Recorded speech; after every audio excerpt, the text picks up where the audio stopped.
पिछले 30 दिनों से लापता बबीता पांडे की तलाश में उत्तराखंड पुलिस ने पहाड़ों की गहरी खाइयों, घने जंगलों, गुफाओं और दुर्गम इलाकों तक की छानबीन कर डाली। एसडीआरएफ, एनडीआरएफ और वन विभाग की टीमें लगातार सर्च ऑपरेशन चला रही थीं। लेकिन अब महीनों की इसी जांच के बाद ऐसी जानकारी सामने आई है जिसने पुलिस के साथ साथ पूरे देश को डरा कर रख दिया है। आखिर उस रात क्या हुआ था? आधी रात को टेंट से बाहर जाने के बाद बबीता पांडे कहां चली गई थी? इस सच को जानने के लिए इस वीडियो को अंत तक जरूर देखें, तभी आप इस रहस्यमयी गुमशुदगी की असली सच जान पाएंगे। 25 मई 2026 को बबीता पांडे ने अपने घर पर झूठ बोलकर अपने 2 मेल फ्रेंड्स हरमनपाल सिंह और हरमनप्रीत सिंह के साथ ट्रैकिंग पर निकलने का प्लान बनाया। तीनों सबसे पहले देहरादून पहुंचे और वहीं रुके। 26 मई को तीनों हर्षिल पहुंचे और वहां की खूबसूरत वादियों में समय बिताया। 27 मई को तीनों गंगोत्री और आसपास के क्षेत्रों में घूमने गए। 28 मई को तीनों उत्तरकाशी जिले के रैथल गांव पहुंचे। फिर 29 मई 2026 को तीनों रैथल से दयारा बुग्याल ट्रैक पर निकले। कई किलोमीटर का ट्रैक पूरा करने के बाद शाम तक तीनों गोई बेस कैंप पहुंच गए और रात बिताने की तैयारी करने लगे। रात करीब 11:30 पर बबीता टेंट से बाहर निकली। एक पेड़ के पास बैठकर मोबाइल पर म्यूजिक सुनने लगी। टेंट में दोनों दोस्त सो गए थे। रात करीब 1:30 पर बबीता बिना कोई निशान छोड़े अचानक गायब हो गई। जब सुबह हरमनपाल सिंह और हरमनप्रीत सिंह की नींद खुली तो उन्हें पता चला कि बबीता टेंट से गायब है। उसका फोन भी बंद हो चुका था। फिर हरमनपाल सिंह और हरमनप्रीत सिंह ने तुरंत उसे आसपास ढूंढना शुरू किया। आसपास मौजूद अन्य ट्रैकर्स और टेंट में रुके लोगों से भी पूछताछ की, लेकिन किसी को भी बबीता के बारे में कोई जानकारी नहीं थी। उस दिन करीब 95 से ज्यादा लोग वहां ट्रैकिंग पर मौजूद थे और लगभग 30 से ज्यादा टेंट लगे हुए थे। हर कोई हैरान था कि इतनी बड़ी भीड़ के बीच कोई लड़की अचानक कैसे गायब हो सकती है।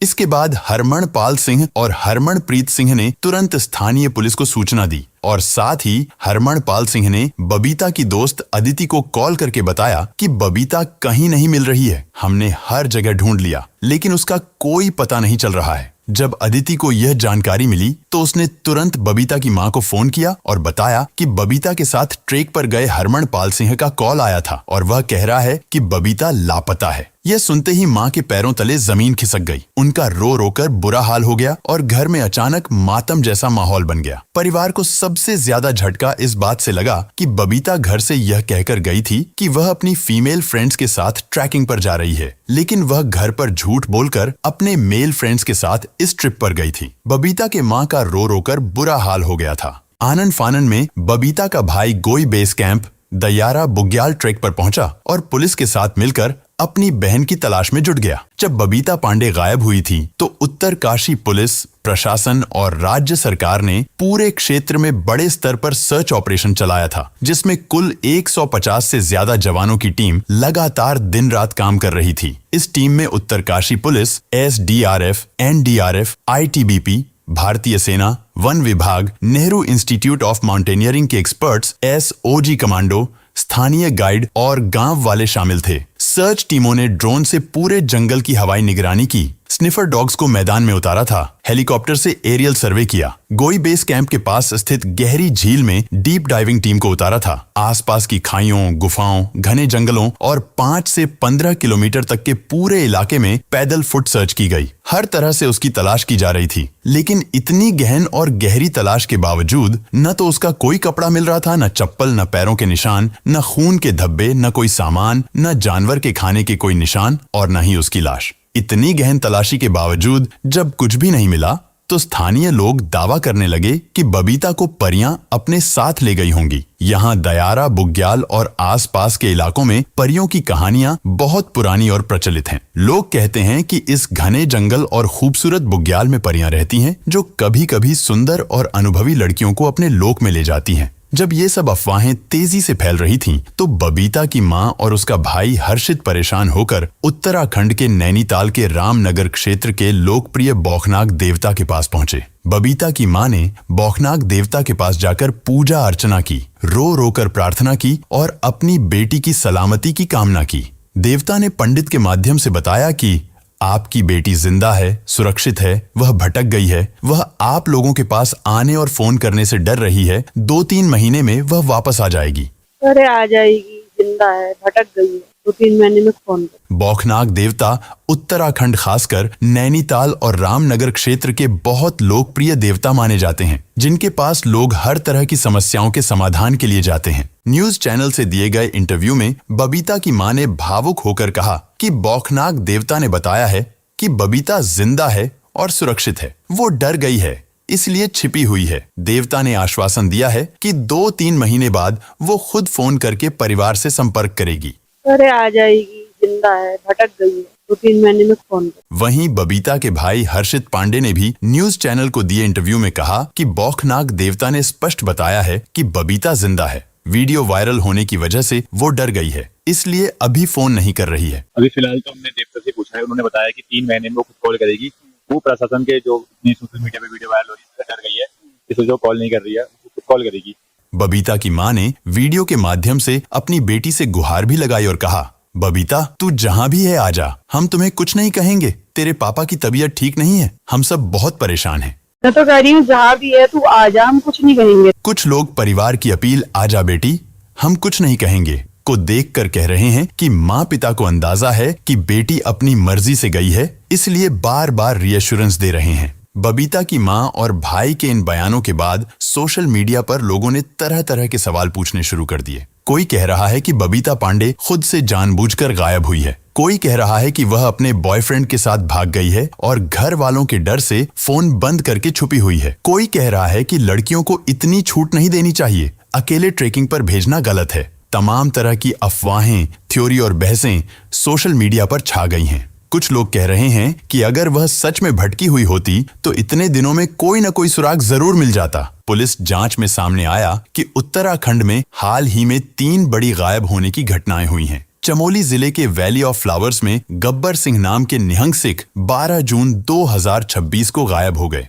बागेश्वर जिले के पिंडारी ग्लेशियर ट्रेक पर नोएडा के 26 साल के अभिषेक चौहान 29 मई 2026 को गायब हो गए और ठीक उसी दिन 29 मई 2026 को उत्तरकाशी के दयारा बुग्याल ट्रेक पर बबीता पांडे भी गोई बेस कैंप से गायब हो गईं। जिसके बाद अब सोशल मीडिया पर लोग कमेंट और पोस्ट के माध्यम से दावे कर रहे हैं कि बबीता पांडे अकेले नहीं गई है, बल्कि वह इन हाल ही में गायब हुए लोगों में से किसी के साथ भाग गई है। कुछ लोग लिख रहे हैं कि बबीता और बागेश्वर से गायब होने वाले अभिषेक चौहान पहले से ही एक दूसरे को जानते थे, दोनों एक साथ प्लान करके भाग गए हैं। कुछ यूजर्स तो ये भी दावा कर रहे हैं कि बबीता किसी लड़के के साथ नई जिंदगी शुरू करने चली गई है, इसलिए न फोन कर रही है न कोई निशान छोड़ी है। परिवार की तरफ से लगातार अपील की जा रही है कि बबीता जहाँ भी हो घर आ जाओ, हम तुम्हें कुछ नहीं कहेंगे। मैं तो कह रही हूँ जहाँ भी है तू आजा, हम कुछ नहीं कहेंगे। लेकिन सवाल अभी भी बरकरार है, आखिर बबीता पांडे है कहाँ? क्या वह सच में किसी लड़के के साथ अपनी खुशी की जिंदगी जी रही है? क्या वह डर के मारे छुपी हुई है? लगभग 1 महीने का समय बीत चुका है। उत्तरकाशी का दयारा बुग्याल और बागेश्वर का पिंडारी ग्लेशियर, जो कभी अपनी प्राकृतिक खूबसूरती के लिए पहचाने जाते थे, आज 2 अनसुलझी गुमशुदगियों की वजह से रहस्य का केंद्र बन चुके हैं। उत्तरकाशी के दयारा बुग्याल से बबीता पांडे और बागेश्वर के पिंडारी ग्लेशियर से अभिषेक चौहान के एक ही दिन रहस्यमय तरीके से लापता हो जाने से पूरा उत्तराखंड सवालों के घेरे में है। 2 अलग अलग जिलों में हुई ये दोनों गुमशुदगियां अब एक बड़े रहस्य का रूप ले चुकी हैं, जिससे लोगों के मन में कई तरह के सवाल उठ रहे हैं। लेकिन सवाल अब भी वही है,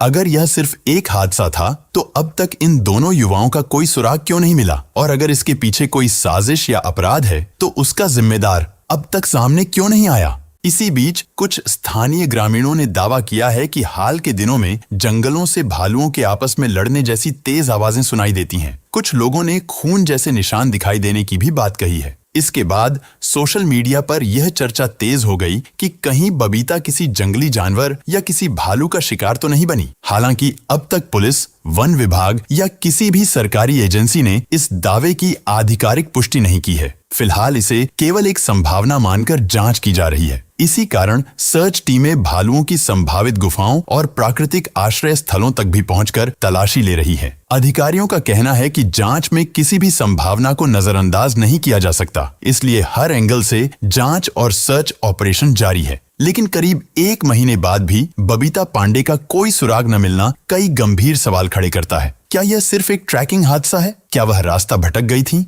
या फिर इस रहस्य के पीछे कोई ऐसी सच्चाई छिपी है जो अभी तक सामने नहीं आई? इन सवालों का जवाब फिलहाल दयारा बुग्याल की खामोश वादियों में कहीं दफन है और पूरा उत्तराखंड तथा बबीता का परिवार आज भी उस एक सुराग का इंतजार कर रहा है जो इस लंबे रहस्य से पर्दा उठा सके। लगातार टीमें सर्च ऑपरेशन में जुटी हुई हैं। जिस झील के पास बबीता पांडे लापता हुई थीं, अब उसी झील की गहन जांच के लिए पुलिस ने उसका पानी निकालने का काम शुरू कर दिया है। इसके लिए मौके पर 4 बड़े पंप सेट लगाए गए हैं ताकि झील के भीतर से कोई अहम सुराग मिल सके।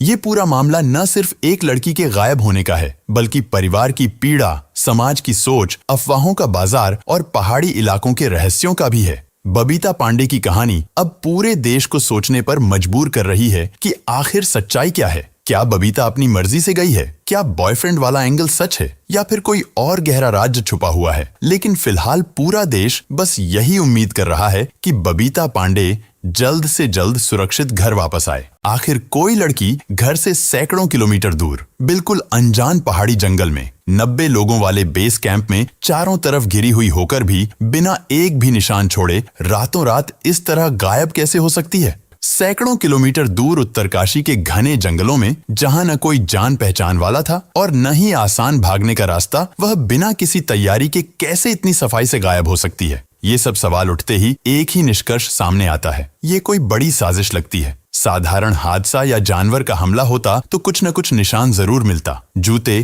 कपड़े का टुकड़ा, खून या मोबाइल का सिग्नल। लेकिन जब कुछ भी नहीं मिलता तो साफ जाहिर होता है कि किसी ने सबूत मिटाने की पूरी प्लानिंग की है। बबीता पांडे का इस तरह से बिना किसी निशान छोड़े गायब हो जाने की ये कोई पहली घटना नहीं है, बल्कि इससे पहले कई और महिलाएं भी इसी तरह ट्रेकिंग के दौरान बिना कोई निशान छोड़े गायब हो चुकी हैं। पार्वती वैली हिमाचल को भारत का बरमुडा ट्रायंगल कहा जाता है, जहां 2003 से 2023 के बीच 1078 लोग लापता हो चुके हैं, जिनमें कई महिलाएं भी शामिल हैं। इनमें से केवल 498 लोग ही ट्रेस हो सके या मिल सके, जबकि 580 से ज्यादा मामले आज भी अनसुलझे पड़े हैं। 1991 से 92 में 2 विदेशी महिलाएं पार्वती वैली में ट्रेकिंग के दौरान बिना कोई निशान छोड़े गायब हो गईं और आज तक उनका कोई सुराग नहीं मिला। इसके अलावा कई अन्य भारतीय और विदेशी महिलाएं, खासकर सोलो फीमेल ट्रेकर्स, भी कुमाऊं, गढ़वाल, हिमाचल और उत्तरकाशी के घने जंगलों में इसी तरह अचानक गायब हो चुकी है। बबीता पांडे का केस भी ठीक इसी पैटर्न में आता है। ये घटनाएं आमतौर पर खाई, जानवर, मौसम या फाउल प्ले से जुड़ी बताई जाती हैं, लेकिन कई मामलों में साजिश का शक भी रहता है। अगर बबीता सच में गायब हो गई है तो उसके गुम होने के सुराग क्यों नहीं मिल रहे हैं? अगर बबीता को किडनैप किया गया है तो किडनैपिंग के सबूत सामने क्यों नहीं आए? अगर किसी जंगली जानवर ने उसे उठा लिया तो जानवर के घसीटने, खींचने या हमला करने के निशान क्यों नहीं मिले? और अगर बबीता का कत्ल कर दिया गया तो उसकी मौत से जुड़ा कोई सुराग, कोई सबूत अब तक क्यों नहीं मिला? यानी पिछले 20 दिनों में न बबीता के जिंदा होने का कोई पक्का सबूत मिला, न उसके साथ किसी अनहोनी का कोई आखिरी प्रमाण। तो फिर सवाल यही उठता है, क्या बबीता को पहाड़ खा गया या जंगल उसे निगल गया? यही वह बात है जिसके बाद अब लोग बबीता पांडे की गुमशुदगी को खुद से गायब होने की थ्योरी से जोड़ने लगे हैं। लेकिन सवाल अभी भी वही है, अगर बबीता खुद गायब हुई तो वह गई कहाँ, किसके साथ गई, और इतने दिनों बाद भी उसका कोई निशान क्यों नहीं मिला? क्या बबीता पांडे और अभिषेक चौहान की गुमशुदगी के बीच कोई कनेक्शन है? क्या दोनों मामलों का एक ही तारीख के आसपास सामने आना सिर्फ इत्तेफाक है, या इसके पीछे कोई ऐसी कड़ी है जिसे जांच एजेंसियां अभी खंगाल रही हैं? और सबसे बड़ा सवाल, क्या बबीता की जिंदगी में कोई ऐसा शख्स था जिसके बारे में परिवार या पुलिस को पूरी जानकारी नहीं थी? बबीता पांडे का यह मामला सिर्फ एक मिसिंग केस नहीं है, बल्कि यह हम सभी के लिए एक बहुत बड़ा सबक भी है। कई बार हम अपने परिवार से छोटी छोटी बातें छिपा लेते हैं। हमें लगता है कि इससे कोई फर्क नहीं पड़ेगा, लेकिन सच यह है कि कभी कभी एक छोटा सा झूठ भी बहुत बड़ी मुसीबत की वजह बन सकता है। बबीता घर पर झूठ बोलकर अपने मेल फ्रेंड्स के साथ ट्रैकिंग पर गई थी। अगर परिवार को शुरू से पूरी सच्चाई पता होती तो शायद वे उसे जाने ही नहीं देते, और शायद आज बबीता अपने परिवार के बीच सुरक्षित होती। इसलिए अगर आप कहीं घूमने जा रहे हैं, ट्रैवल कर रहे हैं या किसी एडवेंचर ट्रिप पर जा रहे हैं तो अपने परिवार को सही जानकारी जरूर दें। आप किसके साथ जा रहे हैं, कहाँ जा रहे हैं और कब वापस आने वाले हैं, यह जानकारी अपने घर वालों को जरूर बताएं। इसके साथ ही पहाड़ों, जंगलों और ट्रैकिंग जैसी जगहों पर सुरक्षा नियमों का पालन करना भी बेहद जरूरी है। एक छोटी सी लापरवाही कई जिंदगियों को हमेशा के लिए बदल सकती है। आज भी बबीता पांडे का परिवार अपनी बेटी का इंतजार कर रहा है, लेकिन आप इस पूरी घटना के बारे में क्या सोचते हैं? अपनी राय हमें कमेंट करके जरूर बताइए।